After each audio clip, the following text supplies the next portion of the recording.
नमस्कार, मैं हूं इंद्र मोहन। पर्यटन मंत्रालय ने ये घोषणा की थी कि 6 जुलाई से ताजमहल को एक बार फिर से खोल दिया जाएगा। हमने खुद खबरों के द्वारा आपको बताया था कि ताजमहल को 6 जुलाई से खोल दिया गया है और आपको किन नियमों का पालन करना होगा।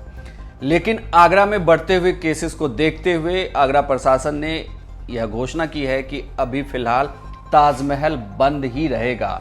आपको ताज का दीदार करने के लिए थोड़ा और वक्त लग सकता है, क्योंकि आगरा में एक दिन में 55 से ज़्यादा मामले सामने आए, जिसके बाद आगरा प्रशासन ने यह फैसला लिया कि फिलहाल ताजमहल को बंद ही रखा जाएगा।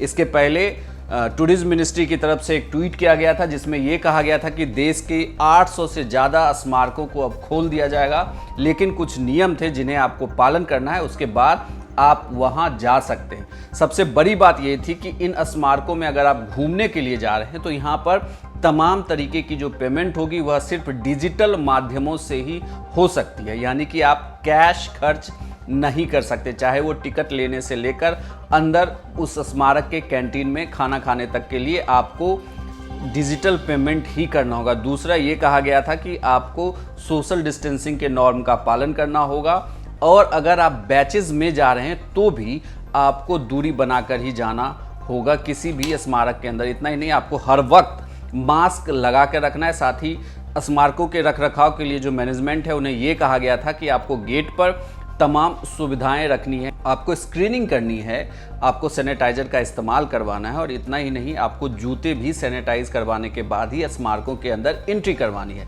लेकिन बड़ी बात अब यह है कि जिन शहरों में लगातार केसेस बढ़ रहे हैं उन शहरों के प्रशासन फिलहाल इन स्मारकों को खोलने की इजाज़त नहीं दे रही। हालांकि टूरिज्म मिनिस्ट्री की तरफ से इजाज़त दे दी गई थी, लेकिन जो सिटी एडमिनिस्ट्रेशन है उसका यह फैसला है कि फिलहाल ताजमहल आज से अब नहीं खुल रहा है। इसकी डेट अभी आगे की नहीं दी गई है, लेकिन जिस तरीके से आगरा में केसेस एक बार फिर से बढ़ने लगे हैं उसे देखते हुए ये बड़ा फैसला लिया गया है कि ताजमहल को फिलहाल बंद ही रखा जाएगा।